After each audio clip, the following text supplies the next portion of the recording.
People Are Strange by The Doors. There are actually two completely different stories about how this song came to be, and they couldn't be more different from each other. The first story, told by drummer John Densmore, paints a picture of Morrison showing up at guitarist Robbie Krieger's house in Laurel Canyon, deeply depressed and in a dark mood. Densmore and Krieger, who were roommates at the time, decided to take their troubled bandmate on a walk up the canyon to try to lift his spirits. According to Densmore, something magical happened during that walk. Morrison suddenly became euphoric and started scribbling down the lyrics that would become People Are Strange, but keyboardist Ray Manzarek tells a completely different story. In Manzarek's version, Morrison had spent the night at Andy Warhol's legendary factory in New York City partying with the city's most notorious artists and outcasts. Around 5 in the morning, Morrison left the factory and walked back to their Midtown hotel. As he walked through the empty streets, watching people emerge from subway stations like creatures crawling out from underground, the inspiration for People Are Strange hit him. What makes People Are Strange so distinctive isn't just its haunting lyrics, it's that weird, almost carnival-like musical arrangement. Music critics have noted that the song reflects the group's fascination with the theatrical music of European cabaret.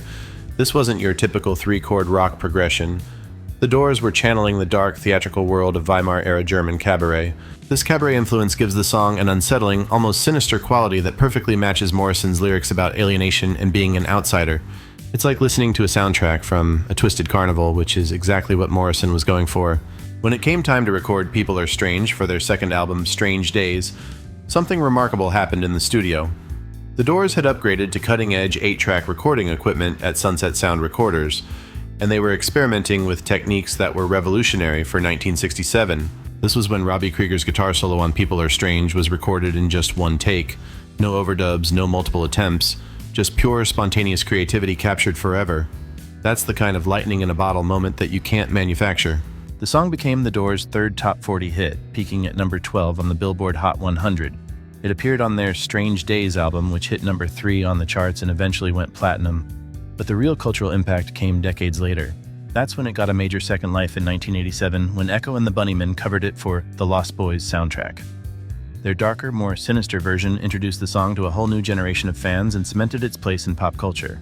The cover was so successful that many people heard it before they ever knew the original. So what's People Are Strange actually about? On the surface, it's Morrison's meditation on alienation and what it feels like to be an outsider. The lyrics capture that universal feeling of not fitting in, of being the stranger looking in at a world that seems foreign and hostile. But scholars have dug deeper. Author Melissa Ursula Dawn Goldsmith identified the song as using the expressionist idea of alienation and distanciation, noting that Morrison deliberately presents being different and as something positive rather than negative. John Densmore believed the song was Morrison revealing his vulnerability, showing the sensitive artist beneath the Lizard King persona. The Strange Days recording sessions were a fascinating period for The Doors. Producer Paul Rothchild and engineer Bruce Botnick were pushing the boundaries of what was possible in the studio. They experimented with backward recording techniques, electronic voice processing, and even early Moog synthesizer work. One particularly evocative moment from the sessions shows Morrison's perfectionism. He insisted on recording his vocals in complete darkness, with only a single red light glowing in the studio. This created an atmosphere that perfectly matched the mysterious, otherworldly quality of the songs they were creating. What most people don't realize is how deeply European artistic movements influenced The Doors, and People Are Strange is a perfect example.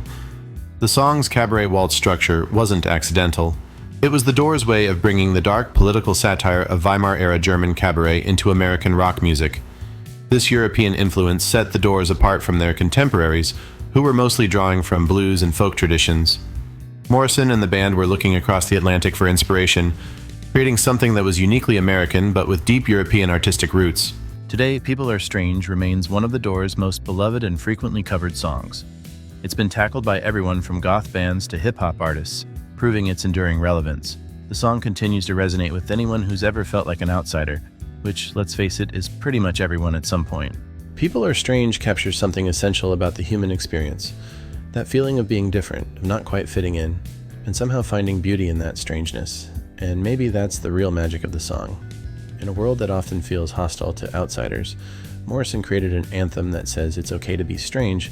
In fact, it might just be the most honest way to be.